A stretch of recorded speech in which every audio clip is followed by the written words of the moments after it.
Some gaming laptops are more serious than other gaming laptops, and this one is so serious that it has a monocle and says things like, yes indeed. In case you were wondering, we do get this naked so you can see what's under the hood, and we do run plenty of gaming benchmarks, so stay tuned until the end. This is the Auros X7 V6. There's been 6 different versions of this. This one's a little bit special because it's got a 2560 by 1440p display right up here on the top. On top, this is the display. This is the webcam. That's 1080p. Here's a sample of it right now. Ah! Logan, how come we never Skype anymore? What? So be it.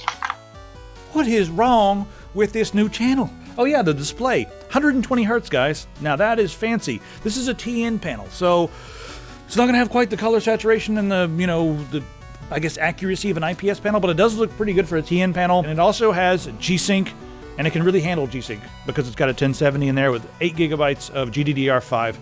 Thing is quite beastly. Also, the gray to gray is not amazing. It's 31, but that's better than most laptops out there. Regular response time is 5 milliseconds, which is quite decent. We also have the Intel i7 6820 HK processor, and that goes from 2.7 gigahertz. It'll turbo up to 3.66. Also, we have one 2.5-inch drive that's installed. It's got a mechanical drive in there. You can swap that out for an SSD if you like.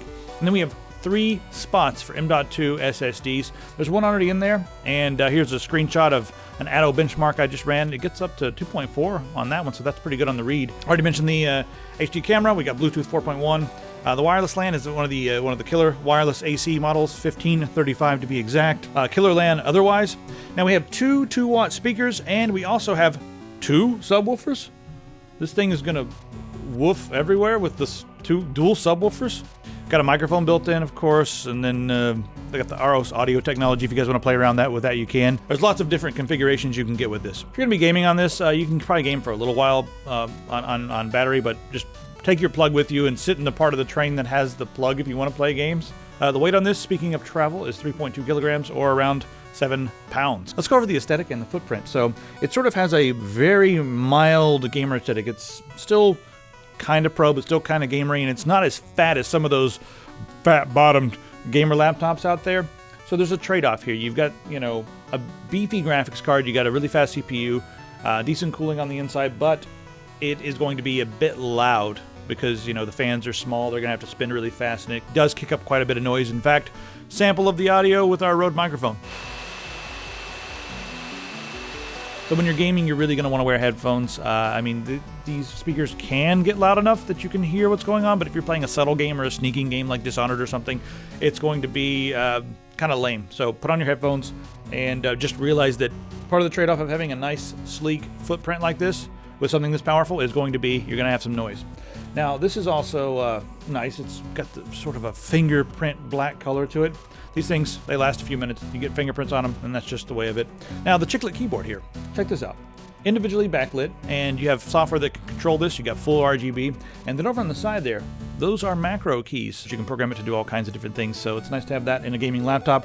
Touchpad feels good. Ooh, yeah, feels good. Let's go through the ports. So over here on this side, we have mini DisplayPort, HDMI, and then we have USB Type-C and USB 3. Then we have the SD card reader. On the other side, we have the killer internet right there, the Ethernet or whatever.